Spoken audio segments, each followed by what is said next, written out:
নমস্কার, welcome to our new channel অল্প করে গল্প mini stories with Deep and Maitri. Hi, I am Deep. Hi, আমি মৈত্রী। শুরু করছি আমাদের প্রথম গল্প, দ্য রেড কেন, লাল লাঠি। লিখেছেন E.F. বোজম্যান। বাংলায় পরিবেশন করছেন শ্রী উজ্জ্বল কুমার দাস। আমাদের প্রথম এপিসোড, দ্য রেড কেন, লাল লাঠি। ওর নিষ্পাপ মুখে পরিশ্রমী ও স্বাধীন জীবনের সৌন্দর্য নিঃস্বার্থভাবে ছড়িয়ে আছে। অন্তত প্রথম দেখায় আমার তাই মনে হয়েছিল।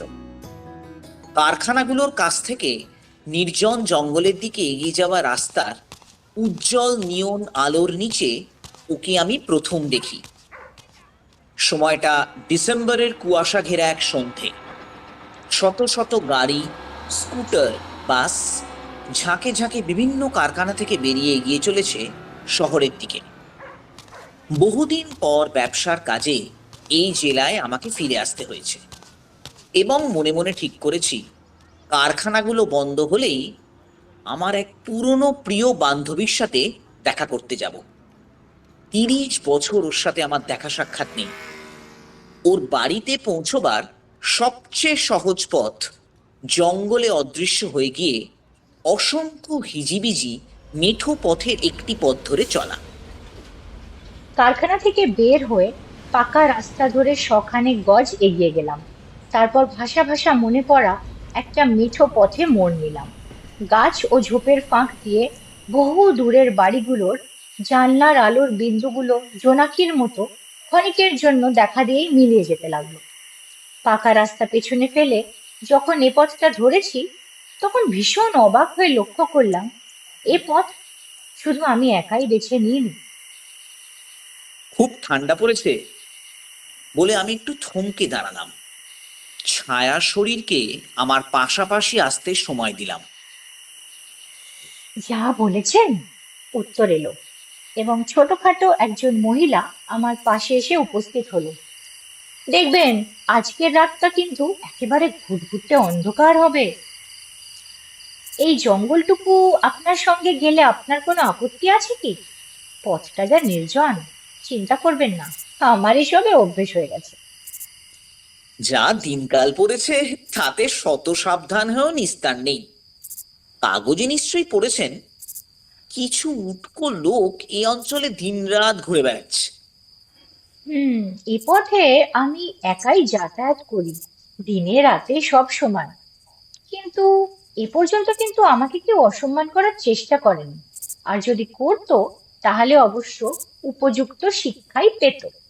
অবশ্য আমার হাতে সব সময় একটা লাঠি থাকে, এই দেখুন। অন্ধকার সত্ত্বেও ওর হাতের লাল রঙের লাঠিটা আমার নজরে পড়ল। না, সন্দেহ নেই, নিজেকে রক্ষা করার ক্ষমতা আপনার আছে। জানেন, আততায়ীরা না কিছু করে ওঠার আগেই আমি ওদের চমকে দিই।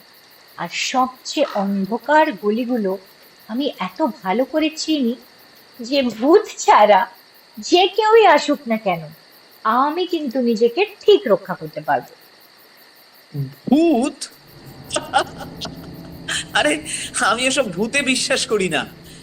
তবে সাধারণ মনুষ্যত্বের খাতিরে আসুন, এই পথটুকু আমরা একসাথেই চলি। ঠিক সেই মুহূর্তে ঝোপের আড়াল থেকে একটা মানুষের ছায়া আবির্ভূত হলো। এক পলক তাকালো আমার সঙ্গিনীর দিকে, কিন্তু ওর সাথে আমাকে দেখে দ্রুত পায়ে সামনের রাস্তা ধরে এগিয়ে চলে গেল। দেখলেন তো, আমি বললাম, সৌভাগ্য বলতে হবে যদি আপনার সঙ্গে আমি ছিলাম। সত্যি আপনাকে ধন্যবাদ দেওয়া উচিত। কিন্তু আসলে জানেন, ওই ভদ্রলোক না আমার প্রতিবেশী ছিলেন। কিছু বছর হলো ওখান থেকে চলে গেছে। আর পৃথিবীকে দেখছি কম দিন তো হলো না। সারাটা জীবন ধরে ভগবান আর নিজের সঙ্গতিতেই বিশ্বাস করতে শিখেছি। তবে হ্যাঁ, এ কথা আপনাকে বলতে পারি, প্রতিটা 10 জন লোকের মধ্যে 9 জনই কিন্তু ভাই ভালো লোক। সে আপনি বিশ্বাস করুন আর নাই করুন। আর ওই 10 নম্বর লোকটি? সে হয় সাধু, আর না হলে ঘোরতর পাপী। তা যদি সেই পাপির সাথেই আপনার দেখা হয় তখন আপনি কি করবেন? হুম, সেই পাপীকে রক্ষা করতেই ভগবান পৃথিবীতে এসেছিলেন। তাকে আমি সবসময় সেই কথাই বলি। বেশ কিছুক্ষণ আমরা নীরবে পথ চললাম। ঝুলে পড়া গাছের শাখা ও চারা গাছের নিচ দিয়ে পথটা এখন এঁকে বেঁকে এগিয়ে চলেছে। আমার সঙ্গিনী হঠাৎই যেন মৌন হয়ে পড়েছে। ফলে আশ্বস্ত হবার জন্যে ওর দিকে ঘুরে তাকালাম। দেখলাম মুখটা অন্যদিকে ফেরানো এবং অঙ্গ প্রত্যঙ্গের নড়াচড়া খুবই সামান্য, শান্ত। আপনার একা লাগে না? এই যে সকাল সন্ধে শীত গ্রীষ্ম একা একা এতটা পথ আসেন? একা? একা লাগবে কেন? এই জায়গাটায় না আমার প্রচুর বন্ধু বান্ধব থাকে। আর দিনে রাতে কখনো 1 মিনিটের জন্য আমার নিজেকে নিঃসঙ্গ মনে হয় না। সারা জীবনে কখনোই মনে হয় না। মেঠো পথের এক চৌমাথায় এসে পৌঁছলাম আমরা। ও সেখানে হঠাৎই থেমে পড়ল। সামনে একটা কবরখানা মনে হচ্ছে। আম, আমি না এবারে বাঁদিকে যাব। আপনি নিশ্চয়ই সোজা গিয়ে ওই বড় রাস্তায় পড়বেন। হ্যাঁ, কিন্তু আপনি কি করে জানলেন? এখন নিশ্চয়ই আপনার আর একা একা লাগবে না। অন্ধকারেও নিশ্চয়ই আর ভয় পাবেন না, কি বলেন? আপনার রাস্তা তো আর বেশি নেই। আরে, ভয় আবার ভয় আবার কিসের পাবো? আমার সব ভয় টয় নেই। হুম, কে বলতে পারে বলুন? তার চেয়ে বলি কি, এই যে আমার এই লাঠিটা আপনি ধার নিন। কেউ এলে আটকাতে পারবেন, অবশ্য ভূত ছাড়া। না না না না, আপনার লাঠি আমি নিতে পারবো না। আরে, কোনো ব্যাপার নাকি? পরের বার দেখা হলে না হয় ফেরত দিয়ে দেবেন। আর মনে রাখবেন, কখনো কিন্তু নিজেকে একা ভাববেন না, 1 মুহূর্তের জন্য নয়। আপনাকে শুধু একটু অন্য কথা ভাবতে হবে, এই যা। এই যেমন ধরুন, আজকের এই ঘটনাটি দেখুন, আপনি কখনো ভুলতে পারবেন না কিন্তু। এই যে সময়টুকু আমরা একসঙ্গে হেঁটে এলাম, এ কথা আপনার চিরকাল মনে থাকবে। আপনি কখনো ভুলবেন না, কখনো নয়। আমি নতুন করে প্রতিবাদ জানাবার আগেই ও বাঁদিকের পথ ধরে এগিয়ে গেল, মিলিয়ে গেল ঘন অন্ধকারে। সম্ভবত বোধহয় কবরখানার দিকেই। শুভরাত্রি, আমি চেঁচিয়ে বলে উঠলাম। কোনো উত্তর পেলাম না। সুতরাং যে সাক্ষাৎকারের উদ্দেশ্যে রওনা হয়েছি সেদিকেই মনোযোগ দিলাম। ইতিমধ্যে অন্ধকার অনেকটা গাঢ় হয়েছে। চড়াইয়ের শেষ 100 গজ হাতের লাঠি দিয়ে কাঁটা ঝোপ সরিয়ে পার হতে পেরে খুশি হলাম। বড় রাস্তায় পড়লেই কয়েকটা লাইট পোস্টের দেখা পাওয়া যাবে। হ্যাঁ, ওই তো। আমার মনে পড়ে গেল 30 বছর আগের লণ্ঠনের আলোর কথা। সদর দরজার ঠিক পেছনে বসবার ঘরে বসে থাকবে শক্ত সামর্থ্য ছোটখাটো সেই মহিলাটি যার সঙ্গে আমি দেখা করতে চলেছি। হয়তো সে ঝুঁকে থাকবে নিজের প্রিয় সেলাইয়ের কাজের ওপর এবং আমাকে দেখে নিশ্চয়ই চিনতে পারবে, কারণ একসময় আমি তার বাড়িতেই ভাড়া ছিলাম। সে আমরা যতই পাল্টে গিয়ে থাকি না কেন, তার চেহারা ও কণ্ঠস্বর মনে করতে চেষ্টা করলাম। ঠিক 30 বছর আগে সে যেমন বলতো। ওহো, অল্পেতে এত চিন্তা করো না তো। এবং আমার মনে পড়ে গেল এ পাড়া ছেড়ে চলে যাবার সময় আমি তাকে জিজ্ঞেস করেছিলাম তার জন্যে কি উপহার আনব। সে বলেছিল তার পছন্দ একটু অন্য ধরনের, কারণ তার অসংখ্য পরিচিত জনের অনেকেই তাকে ডাইনি খুঁড়ি বলতো। সুন্দর একটা ঝাঁটা আনলে কেমন হয়?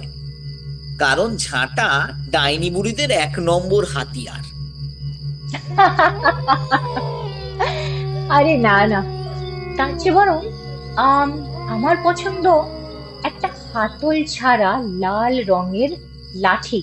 এনে দেবে আমাকে একটা লাল লাঠি? এবং আমিও সেটাই এনে দিয়েছিলাম। সেটা নেবার সময় তার কালজয়ী মুখে যে সুন্দর হাসি ফুটে উঠেছিল, তা আমি কোনোদিন ভুলব না। কি বললাম যেন? কালজয়ী মুখ! আমার শরীরে শিহরণ খেলে গেল। শক্ত হাতে লাঠিটা চেপে ধরে সদর দরজায় ওটা দিয়ে আঘাত করলাম। এক অচেনা মুখ দরজা খুলে দিল। কেউ আছে? আমি প্রশ্ন করলাম। তারপর মানুষটির মুখে ফুটে ওঠা অভিব্যক্তি দেখে ইতস্তত করলাম। আমি মানে বিশেষ করে ওকেই দেখতে এসেছি। কেন, আপনি শোনেননি? বছর খানেক হলো উনি তো মারা গেছেন। তারপরে তো এই বাড়িটা আমরাই কিনেছি। খোলা দরজা দিয়ে আলোর বন্যা ঝাঁপিয়ে পড়েছে বাঁধানো পথের ওপর। ফিরে যাবার জন্যে ঘুরে রওনা হতেই হাতে ধরা লাঠিটা আমার নজরে পড়ল। ওটার রং লাল। আমি চমকে উঠলাম। তাহলে আমার সঙ্গে রাস্তায় দেখা সেই মহিলাই আমার বন্ধুর প্রেতাত্মা? ওই নির্জন রাত্রে, ওই ঠান্ডার মধ্যেও আমার শরীরে এক শিহরণ খেলে গেল।